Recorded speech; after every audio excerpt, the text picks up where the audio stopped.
Welcome back to Check Out the Stat by your girl, Treasure Wilson, aka Stat Baby. Today, I have a very special guest. Y'all might know her as a bridesmaid, but she's also one of my best friends, a very talented individual. Today, we got Kianna Nycole joining the show. Kianna, how you feeling? How you doing? I feel great. I just want to clarify because I feel like with bridesmaids, there's been some slander, there's been some speculations, and I'm not that one. Thank you. In the words of Lotto, not your hoe. Okay. She said, I got to make that real quick. Nah, because you guys have been cutting up in the comments and you guys have been wanting a bridesmaid's face reveal. I'm eventually going to do an episode where I get all of them on the call so you guys can kind of see the relationship that we have because we're young, we're getting to it, but we also have a lot of conversations on everyday things. So I kind of want to allow you guys to look into the group chat, kind of like I've said before. So y'all get that opportunity, just not today. Today we just have Kianna here. Also, for clarification, Kianna, you want to tell them what jersey you're wearing? Yeah, I'm repping the Ravens today. So I'm from Maryland, so I just gotta rep my set. Yeah, there you go. And there you have it. And just so you guys know, this is indeed the French jersey that I borrowed. This is hers. She's actually from there. Y'all know, I know it's the same division as the Steelers. Y'all know that's not my team. Steelers all the way till I die, but just had to make that very clear for the people watching. Okay, so today we're going to talk about the Unrivaled Women's Basketball League, paying $8,000 a month for rent, and then the best teams in the NBA in the East and the West. But before we get started, I got to give a shout out to our sponsor, Underdog. With Underdog, you can earn money by making picks on all of your favorite players. You can try the app in California, Texas, and New York, and the list goes on. If you want to play along, go download Underdog. Use code STAT, S-T-A-T, to get up to $1,000 in bonus cash and get a free pick. So make sure you guys all sign up on the Underdog app today. So before we get into the show, let's get into our Underdog picks of the day. On Sunday, we got Tampa Bay playing the Falcons in the Bay, my city. Kirk Cousins at 243.5 passing yards. I'm actually going to go higher. Kirk Cousins has been balling a lot recently, and I think that he'll have higher passing yards against this game because Tampa Bay got some injuries. So it's going to be a little difficult, I think. Then we got Baker Mayfield is at 1.5 passing touchdowns.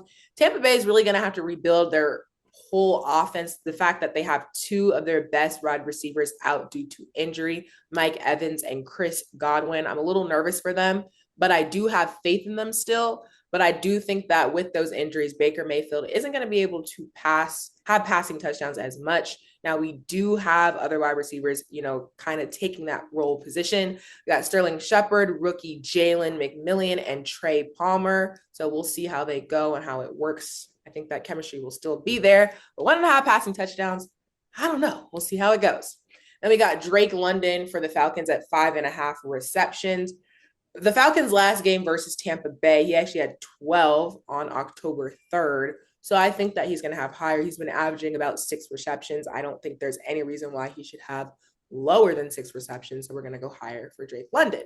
So now that you guys know my Underdog picks, make sure you guys download the app so you can make your picks too.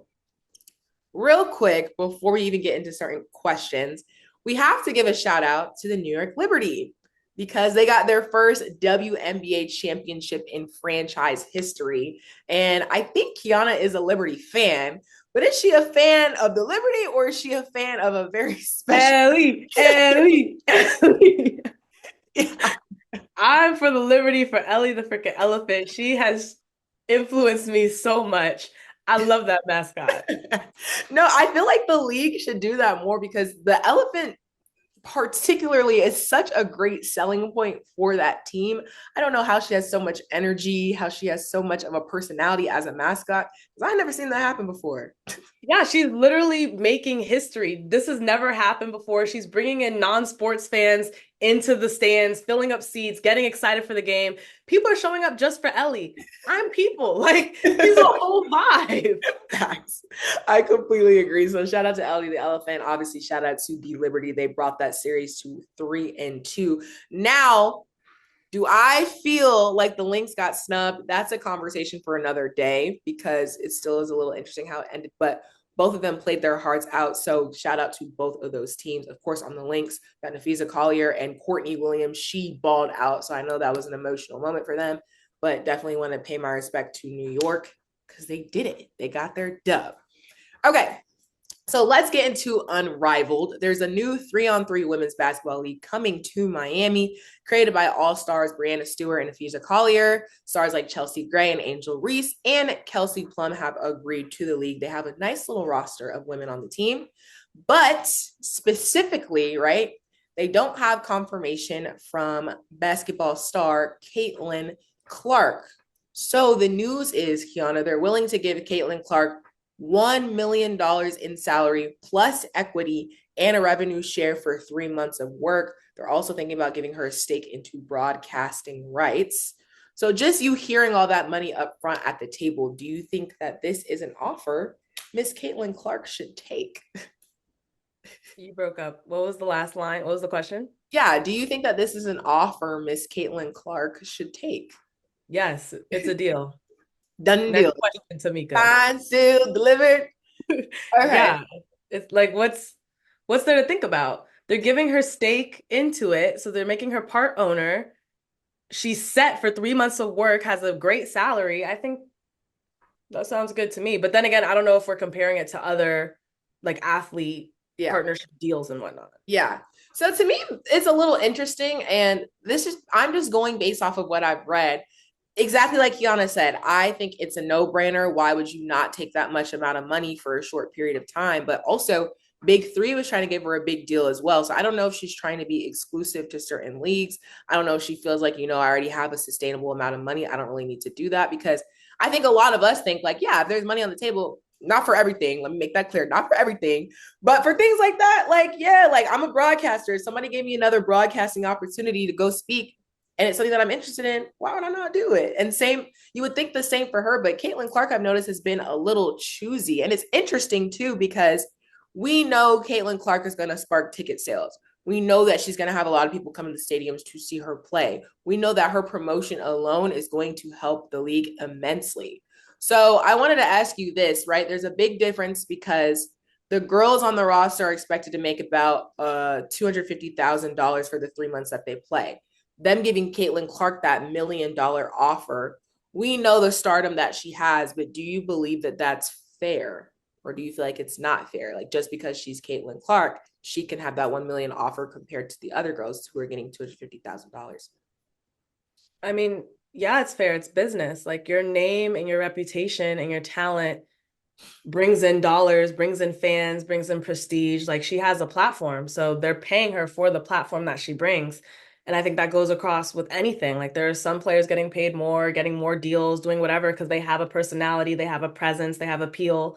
And, businesses recognize that and they want to put dollars into that to get that reach. So I don't think it's unfair at all. Right. And honestly, so me personally, I think that this would be fun to see a 3-on-3 league with Caitlin Clark participating against players like Kelsey Plum, against players like Angel Reese. Like that's the type of content that we want to see, right? Mm-hmm. So for her first rookie year, she was the first overall pick in the WNBA draft. Her salary is $76,000. Now we know she's making way more than that due to endorsements, due to her social media presence. But on the flip side, in the NBA, we got Victor Wembanyama, the number 1 overall pick in the 2023 NBA draft.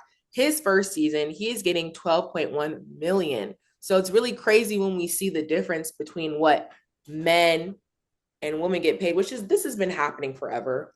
We know this. And I'm not trying to be a whole like, pick me, but like it's unfair because the reach that Caitlin Clark has to not even be close to that level. And it's like, we Mhm. know and understand that women's sports is still growing and it's going to take time, but it's just like, that's crazy. So when I see a league like Unrivaled that has investors like Carmela Anthony investing into it and wants more for women's sports, I definitely think that she should do it. And especially because this league is created by fellow WNBA players, it's not somebody like leeching off of Mhm. what women's sports is becoming. I think that this would be putting into the league because it's also Mhm. bringing more awareness. Because we're at the point where, not everybody knows all of the WNBA players yet. They're still kind of learning. And I think that this is the opportunity to do that. Mhm.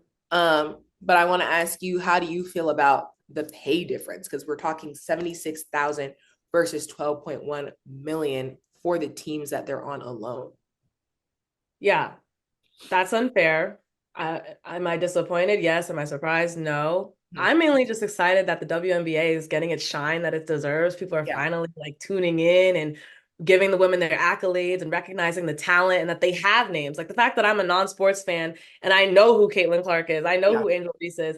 That's a big testament to the reach and how it's expanding. So I feel like Caitlin definitely has some wiggle room to negotiate that salary, get some more money, and so can the other players. Like I think it's just also about knowing your worth and seeing, how you can get the ball moving.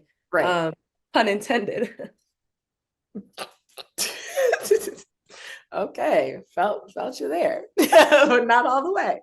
So I do want to talk about just some of the things that Caitlin Clark has been able to do in a short period of time. So for her first season with the Fever, she has the most points by a rookie. So she broke the WNBA single season rookie scoring record, most assists by a rookie, most 3-pointers by a rookie, most double doubles by a rookie guard, first WNBA rookie to record 2 triple doubles, fastest player to reach 350 points and 150 assists, the WNBA single game assist record with 19, and WNBA all-time leader in turnovers in a debut game. So that's like the not so good stat, but it's a stat that's still a stat. Again, I think that Caitlin Clark should join the league. We've seen so many other WNBA players to be able to kind of afford the lifestyle that they want and maintain practice. They actually have to go ball overseas, and not a decision that everybody wants to make. One of my good little friend. She plays in the league. I'm not going to say specifically who, but I will interview her soon. She texted me like, I'm trying to hang out. Girl texted me that she got to go out to China and she won't be back till March. I'm like, dang, like she didn't want to go to China, but she has to be able to keep making money and like she has to get her practice in. But this being in Miami is huge. Miami in the off season. Shoot, I'm in Miami right now. Go Canes. We'll get into that later. Yeah, if you know, then you know. But Oh yeah. yeah, like Miami in the off season in the winter when it's cold, they get to vibe. They're definitely gonna get more brand deals and endorsements. I think we're gonna see their presence more because I think the dopest thing is when we see these athletes out and about together, not just on the court. I think it's great for the league. So I'm hoping that Caitlin Clark decides to join because it's a great offer. It's history making, and we want to see Shotty play. Yeah. But I also wonder if there's a contract or something that's tying her down for a certain amount of time. Yeah, Like, I is don't there any think so. exclusivity with it or no? I don't think so. From what I've read and what I've seen, I don't think that there's anything tying her down specifically. I mean, she would get a stake in the league. She would get equity. They're going to pay her how much she's supposed to be paid. And like this off season is the time when they have to start. I mean, they wouldn't even start till January and it would go until about the season starts. So a little bit right before summer. So it's like, I feel like do it, but she might be Yeah. like, hey, I'm good. She might not even want to be in Miami. Like, Right. she might not even Right. want to live in Miami. Like, we like that lifestyle and what it offers, but that's not for everybody, and that's okay. Okay, so now let's discuss Angel Reese, which Angel Reese has been in the headlines a lot of recently. We know obviously she's a star. After she had that injury in her season, she did say that she wanted to branch out and do other things. She started her own podcast because she said that she wanted to control her own narrative. We've seen her go viral for the Kianna Nycole interview. We've seen her go viral for the Lotto and Mariah the Scientist interview. But for this specific time, she went viral when she was talking on IG Live about her rent. So Angel Reese revealed that she pays $8,000 for rent and the WNBA cannot pay her bills. She said, "Hate and pay them bills, baby. Literally, I'm trying to think of my rent for where I stay at. Let me do the math real quick. I don't even know my salary, 74,000. I just hope y'all know the WNBA doesn't pay my bills at all. I don't even think it pays for one of my bills, literally. I'm living beyond my means. And when I say that, I'm not trying to be funny, but like that's just how I was hearing it when she said it. So, Kianna, when you hear that information, what did you make of the statement that she made on IG Live talking about her $8,000 rent? I feel like I think I understand where Angel was trying to do. You know, she was trying to explain how, for as much clout that she has and how good of a player that she is, the league is not sponsoring her lifestyle. And one would think, like, especially comparing to her male counterparts, that she would be able to, you know, comfortably live a certain type of way and have the league totally, like, you know, totally, what's the word? Pay off those expenses. Yeah. So I see the vision. I see what she was trying to do, bring awareness, shed light. The execution, I think, Yeah. kind of distracted from the message. Yeah. I think it lacked taste. Yeah. It was a little I think it was a little bit too transparent Yeah. and kind of haphazard to the point where people were confused, like, are you bragging or are you trying to advocate? Like, what are we supposed to do with this Yeah. information? Right. Because you laughing it off and joking about it, I'm Yeah. happy for Um, honestly, like I don't think you could have explained it any better. Because it's like, dang, like, okay, like, and of course, we're in the perfect position to discuss this because I feel like when people who are a little bit older or have already made their millions, when they make comments on things like this, it makes them seem like they're hating.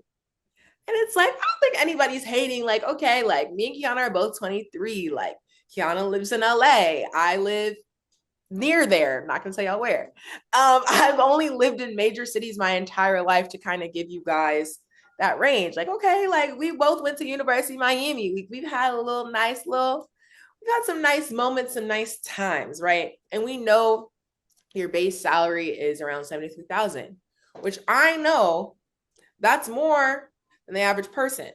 I don't know the exact average salary in America. It's probably 50,000 for one person alone. So if you're making, I would say if you're making between 70, 80,000, like you're considered, you know, higher up. And again, I'm not pocket watching. We just talked about the information that she shared. She So shared it. That's the biggest thing. yeah, like this is the information she shared. Like we know that the WNBA should pay players more. That's not a doubt. And for the period of time that they play, because their actual season is not that long. Like the WNBA plays less games from the NBA. 70,000. I mean, hey. Savannah, slow down. Let me stop you. Let me stop you. Because I don't want us to say that the amount of money that they get paid is fair or It's just not at because all. of the amount of games that they're For playing. sure. I think the disconnect is the way in which she was telling it. I Yeah. felt like I had hacked a FaceTime call Right. I was supposed to be listening to. Right. Like it was just very, Right. you know, just nonchalant off the cuff, like, oh yeah, I'm living beyond my means. Like it's Right. cute, it's fun. And so it's just like, I don't know, it just left me confused. I feel like confidentiality would have been the best option here. We Yeah, didn't of need to do all course. that, especially if it doesn't seem like you're necessarily bothered Right. by it. Um, I just think she could have used her platform in a better way if she wanted to For, convey some sort of for message. sure. And like, yeah, let me clarify. Like, I think WNBA players should definitely get more money than that because they're worth more than that. But I just think to say, because what really got me, even aside from the rent, was saying, I don't even know my salary, 74,000.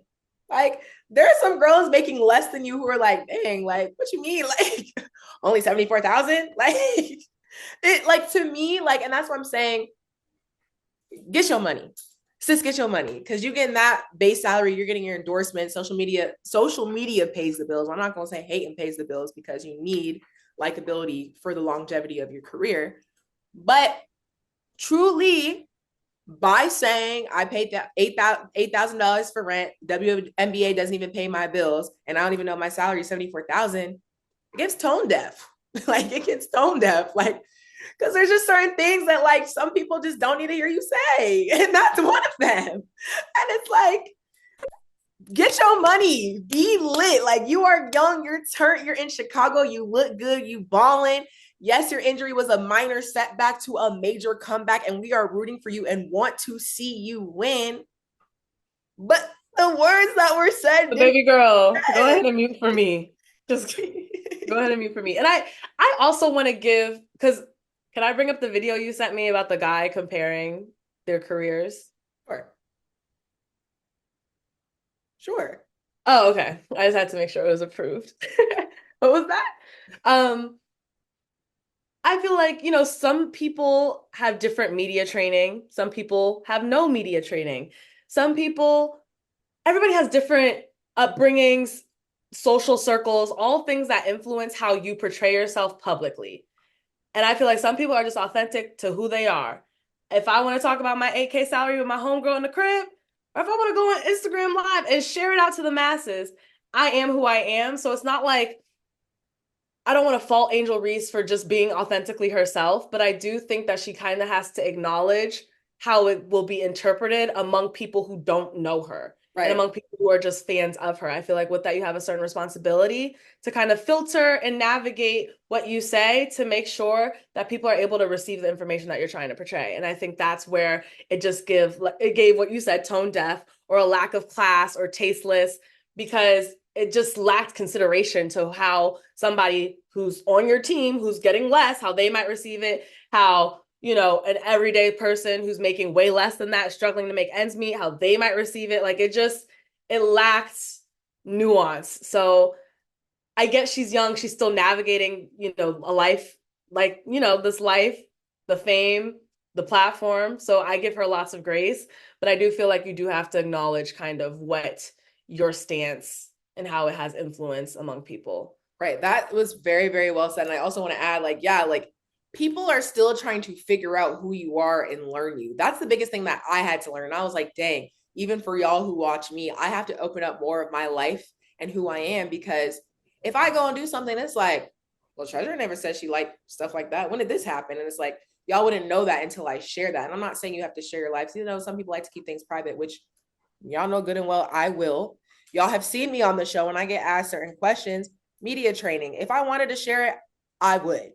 But certain things I don't believe everybody needs to know, and that is okay, because honestly, let's keep it a stack. Like, you'll have a favorite athlete, musician. If they say something that you don't necessarily agree with, you kind of be like, like, you can't help but feel a certain way because that's different from your views, and that's okay. I think we're all supposed to have differing views, and we can have conversations about it. But when I'm ready to share those things, I'll share it when I'm ready. But I just don't feel the need to share all of those things. Some things people don't need to know, and I like to keep things like that. It's like, still keep a little bit of privacy for myself. Let people learn me to know the type of person I am before I get to popping my shit. Like, okay, like, we're gonna keep it cute until it's time. Like, in certain things, like, people don't need to know, and that's okay.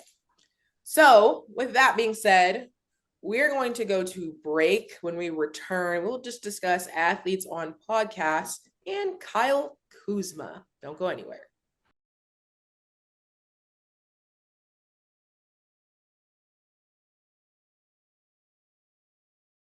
Welcome back. So before we get into the Kuzma discussion, just in general, we've seen a lot of players starting podcasts to basically control their own narrative, talk about issues and topics.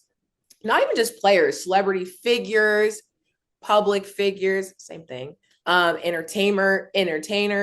So I just want to ask in general, Kianna, how do you feel about these public figures being on podcasts?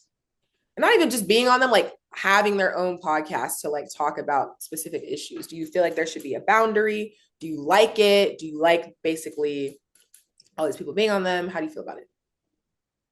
Live your life. If that's what you want to do, that's what you want to do. But not everybody deserves to have a mic. At all. Like, having a mic is a powerful thing. Is a powerful thing that I don't think people necessarily understand. And some of y'all just need to not sit down and turn that mic on. Some of y'all look ridiculous. Yeah. Thank you. Okay. Yeah, I agree. Because it's not an easy thing. You got to plan, you got to produce things. I feel like you can tell when you have somebody else producing stuff for you, because it doesn't look like you're passionate about it. It doesn't look like it's really you. Because I can tell, like, because you guys got to remember, before I was doing the whole on air thing, I was very much so behind the scenes. I know what goes into starting podcasts and shows from the ground up, from having no content to having a whole 30-minute show produced. This is why I have a show now. There's a lot of levels. Content producers will create a lot of stuff for these talent, and the talent will just go up and recite what was said or written, and it doesn't feel authentic.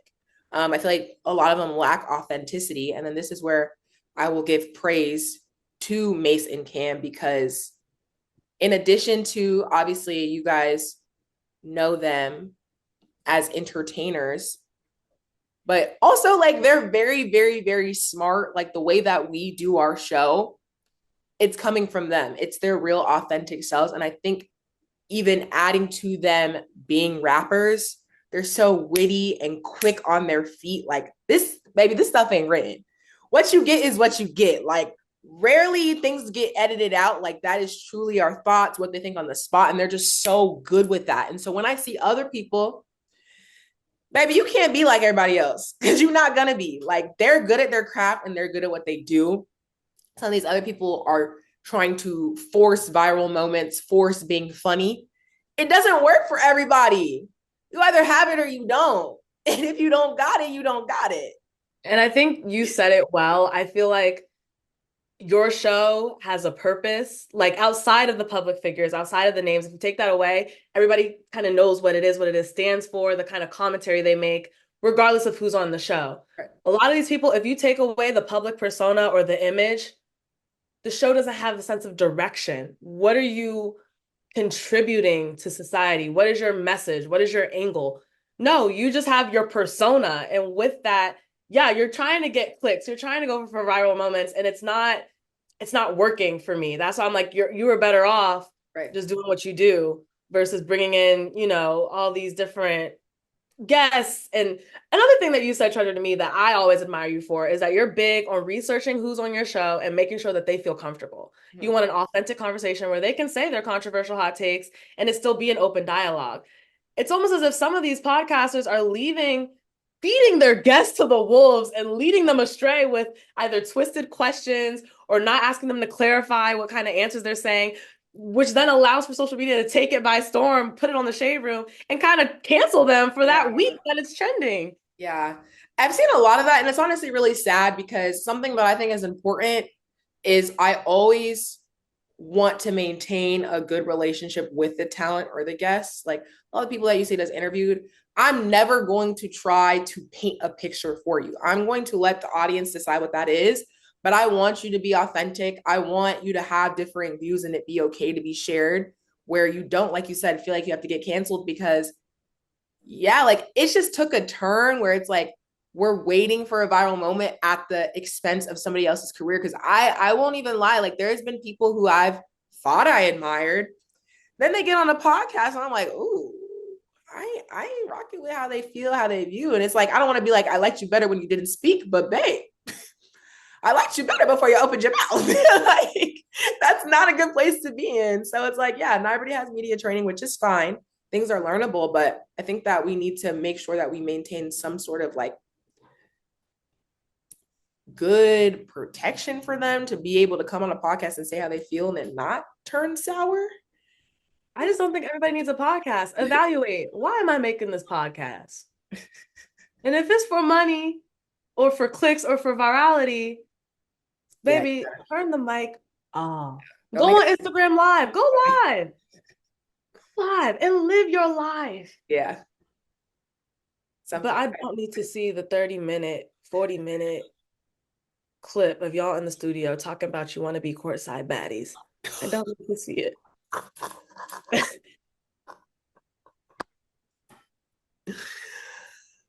Enough said. Okay, let's go to Kuzma. Kyle Kuzma is retiring his tunnel fits, he told Vogue magazine. He cites the pressure he and some young players have faced to always buy something new and says buying clothes to impress people or stand out is ludicrous. He said, I don't want to be a part of that type of community where you have to put on a fit. I'm really taking a backseat to all of that. So we know that Kyle Kuzma plays for the Wizards. Kianna, you've seen some of the fits. How do you feel about his outfits, and how do you feel about this statement of him taking a step back from the tunnel fits?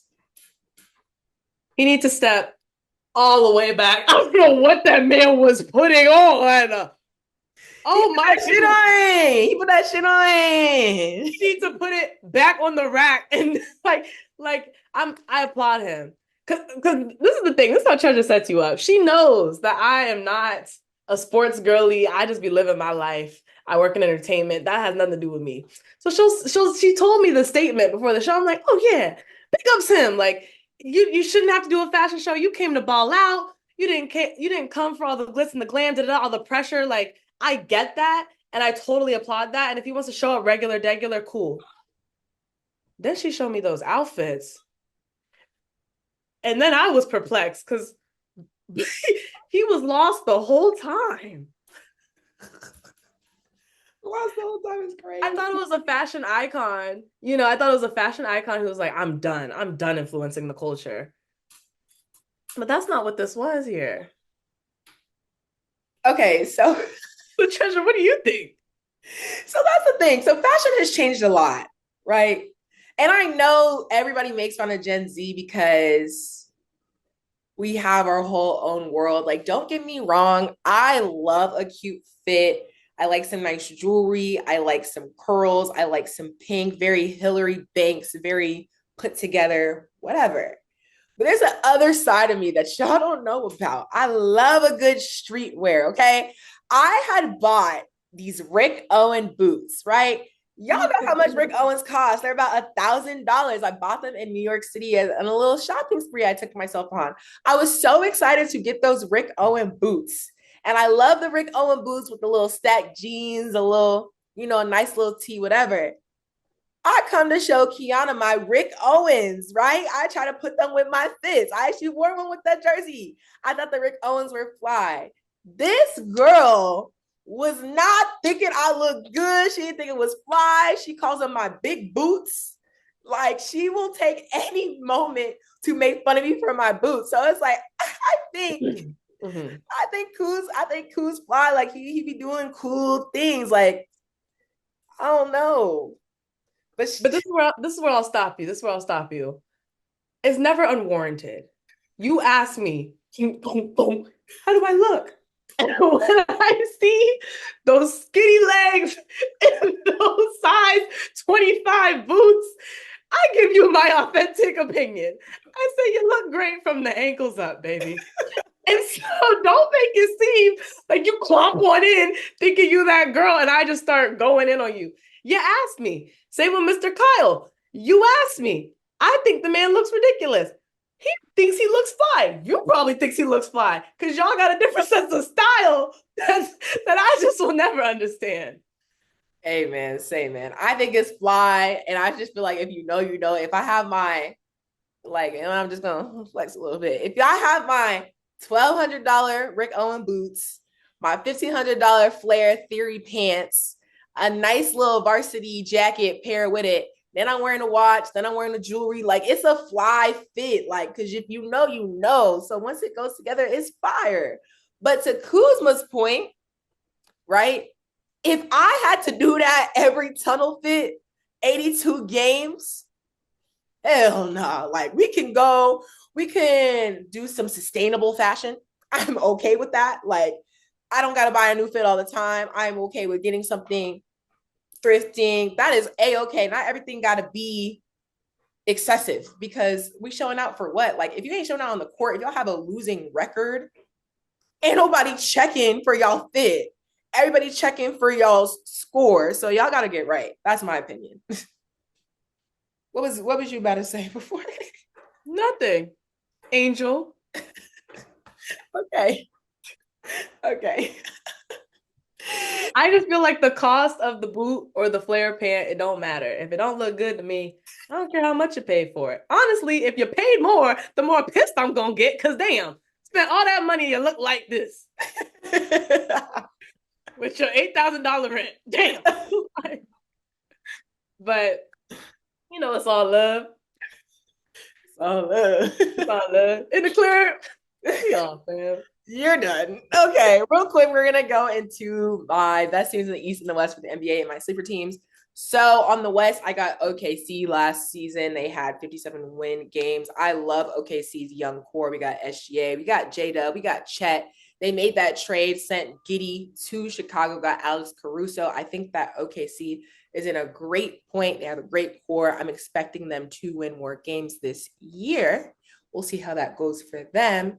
And then my sleeper is actually the Lakers, because from what we've seen from their production over the past couple of seasons, obviously we love LeBron. And we're not going to act like AD isn't a beast when he's healthy. He is really the game changer for that team.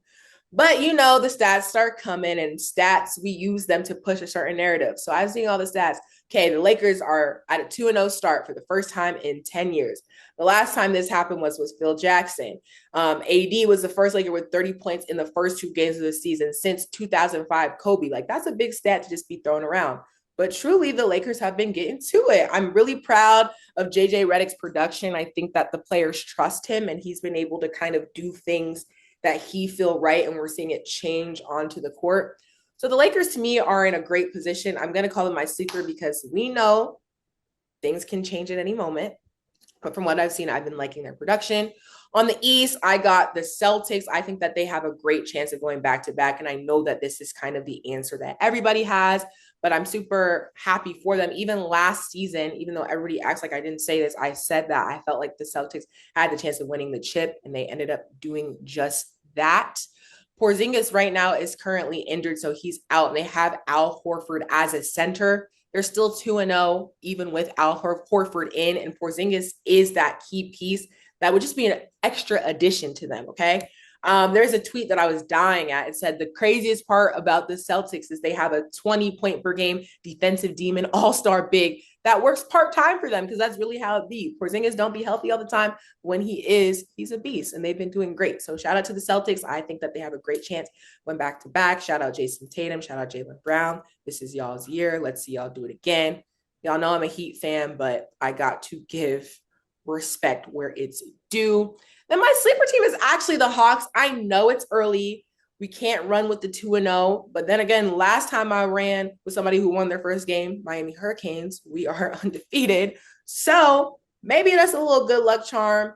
So we saw that when the Hawks traded DeJounte Murray to the Pelicans, the Hawks got some nice shooters on their team. But already DeJounte got injured in one of their games. So for the Hawks, that ended up being a great trade for them in the long run. Anyways, Trae Young has been balling in their last game. He had 30 points, 12 assists, and 5 rebounds in their win over the Nets. Onyeka came off the bench and scored a career high of 28 points, shooting 11 for 12 for shooting. That's great. They have a lot of shooters and key pieces. They're also haven't lost a game yet. We've seen Jalen Johnson. He just signed a big new contract, $150 million for the team. I would have Trae Young first, Jalen Johnson second. He has the ability. I hope Trae Young doesn't leave, but if he does, to be that next person up.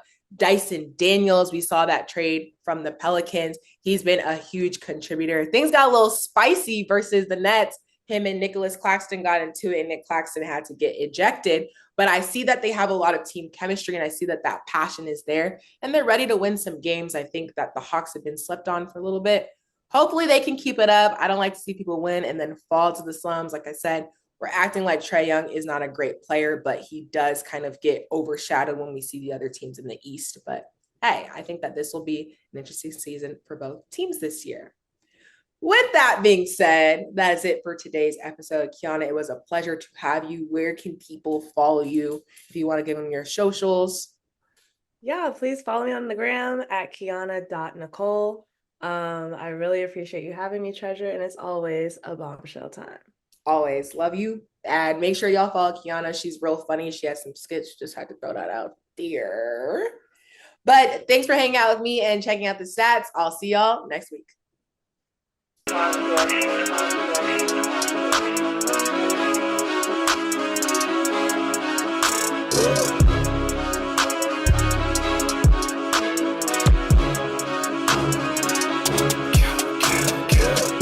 What you want, nigga? Everything, nigga, super size. Two Big Macs, like when they doing them 2 for $5.